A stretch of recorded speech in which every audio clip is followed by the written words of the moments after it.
बिस्मिल्लाहिर्रहमानिर्रहीम। मेरा नाम हमदा मजीद है और आज हम लोग Islamic law of the civil procedure को पढ़ेंगे। सबसे पहले हम Islamic law of the civil procedure का चैप्टर नंबर 1 पढ़ेंगे, जिसका नाम है administration of the justice and Islamic perspective. Introduction. In the classical works on Islamic law, a legal concept or the term is first defined in its literal sense because the legal or technical meaning of the legal term or notion are generally inferred from its literal meaning.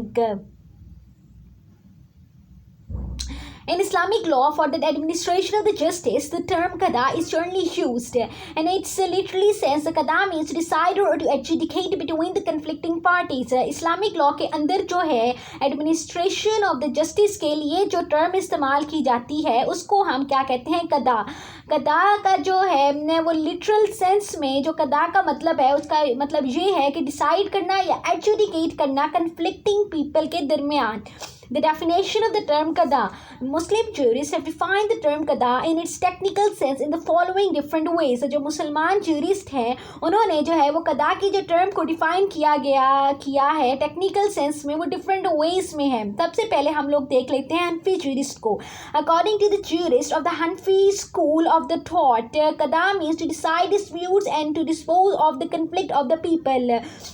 जो हनफी school of the thought के जो jurist हैं उनके मुताबिक qada का मतलब ये है कि जो डिस्प्यूट्स हैं उनको डिसाइड करना और डिस्पोज ऑफ करना कन्फ्लिक्ट ऑफ द पीपल को.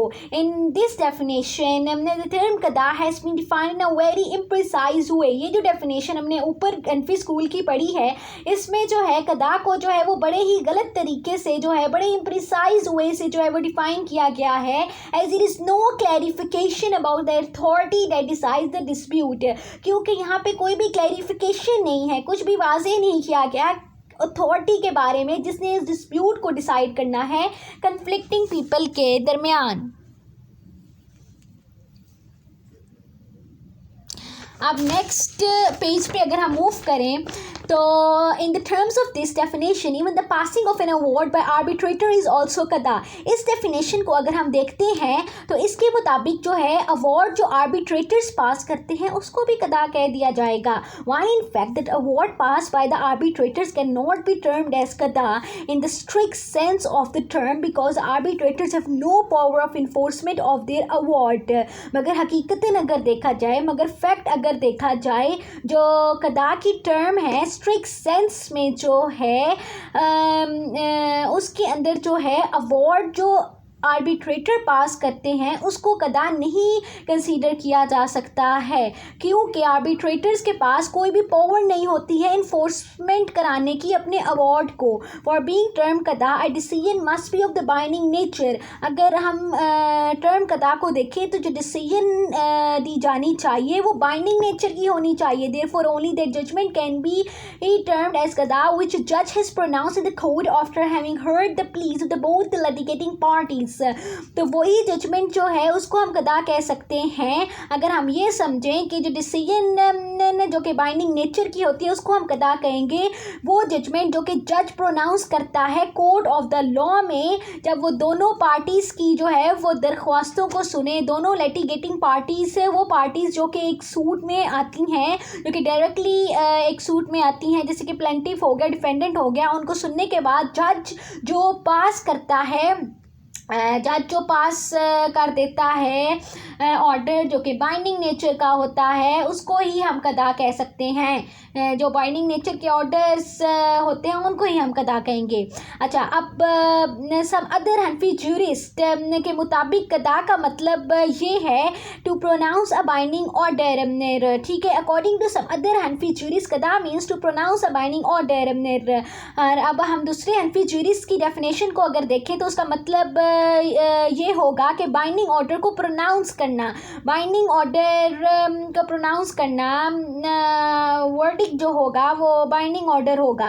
This definition is more comprehensible than the former one as it clarifies authority that decides the dispute. ये डेफिनेशन जो है ये मोर कंप्रीहेंसिबल है, इसको हम आसानी से समझ सकते हैं. It is able to be understood than the former one, जो पहले हमने डेफिनेशन दी है उससे ये वाली जो definition to pronounce a binding order which is given by some other Hanafi juries is more comprehensible, क्योंकि इसके अंदर हमें उस अथॉरिटी के बारे में पता चल रहा है, इस डेफिनेशन से क्लियर हो रहा है, इस डेफिनेशन के जो वर्ड्स हैं उनसे क्लियर हो रही है अथॉरिटी जो कि डिस्प्यूट को डिसाइड करेगी. In the light of this definition कदा is only that order which is of the binding nature.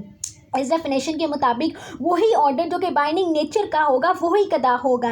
And an order of the binding nature can only be pronounce by the जज. और जो binding nature का जो order है वो जज ही pronounce करता है in the court of the law. इसका मतलब ये हो गया कदा जो है is the process of the pronouncement of the binding order by the जज after hearing a dispute in his court.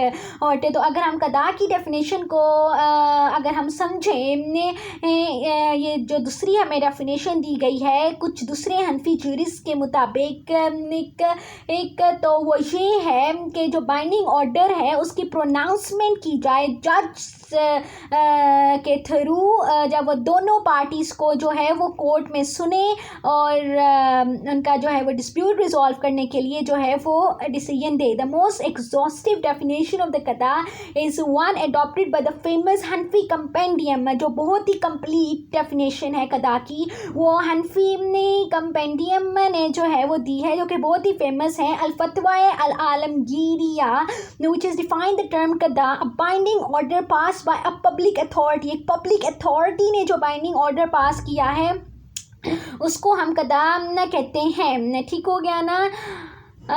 In the definition, the phrase public authority seem to mean a court of law. इस definition के मुताबिक जो public authority है वो क्या होगी, वो court of law है. The authors of the definition have left no ambiguity about the legal meaning of the term as they have made it very clear that only that order can be termed qada which has been pronounced by that person who has got an authority to do so, that is judge. जो authors हैं इस definition के उन्होंने कोई भी ambiguity नहीं छोड़ी है. लीगल मीनिंग जो है उसके बारे में कदा की जो टर्म है उसके लीगल मीनिंग के बारे में कोई भी एम्बिग्यूटी नहीं छोड़ी है ऑथर ने, क्योंकि उन्होंने जो है वो बहुत ही क्लियर कर दिया है कि जो ऑर्डर होगा उसी को हम कदा कहेंगे जो कि प्रोनाउंस किया जाएगा उस बंदे से, उस पर्सन से जिसके पास अथॉरिटी होगी उसको प्रोनाउंस करने की, और वो अथॉरिटी जो है वो जज के पास होती है. अब हम मल्की जूरिस्ट की तरफ चलते हैं कि मल्की जूरिस्ट ने कैसे कदा को जो है वो डिफाइन किया है. The jurist of the Maliki school of the thought have defined the term कदा as the pronouncement of the rules of the Shariah in a binding manner. उनके मुताबिक जो है जो डेफिनेशन है कज़ा की वो ये है कि जो रूल्स ऑफ द शरिया है उनकी प्रोनाउंसमेंट करना बाइंडिंग मैनर में. By the statement pronouncement of the rules of the Shariah in a binding manner the Maliki jurist mean the pronouncement of the rule of the sharia by a जज deciding a dispute in a mandatory manner. तो आगे हमें ये कह रहे हैं कि जो स्टेटमेंट दी है मल्की स्कूल ऑफ थॉट ने regarding the meaning of the कदा वो ये है कि pronouncement of the rules of the Shariah in a binding manner. इससे जो है वो मल्की जूरिस्ट ये मुराद लेते हैं कि जो प्रोनाउंसमेंट की जा रही है वो रूल ऑफ द लॉ की है. जो रूल ऑफ द लॉ है उसकी जो है वो प्रोनाउंसमेंट की जा रही है जज के थ्रू जब वो डिसाइड करता है एक dispute between the conflicting parties, और एक मैंडेटरी मैनर में जो है वो डिस्प्यूट जो है वो डिसाइड करता है. According to some other Maliki jurist कदा मीन्स. अच्छा, अब जो दूसरे मल्की जूरिस्ट हैं उनके मुताबिक जो है वो कदा का क्या मतलब है. हमने पहले वाले मल्की जूरिस्ट को पढ़ा है जिनका मतलब ये है कि जो रूल्स ऑफ द शरिया है उनकी प्रोनाउंसमेंट बाइंडिंग मैनर में जो कि जज ही करेगा जब वो मैंडेटरी मैनर में डिसाइड करेगा डिस्प्यूट बिटवीन द पार्टीज. अब जो दूसरे मल्की जूरिस्ट हैं वो कदा को कैसे डिफाइन करते हैं. To act as a mediator between the creator Allah सुब्हानहू ताला and the creatures in order to execute the commandments of Allah in accordance with the Quran and सुन्ना.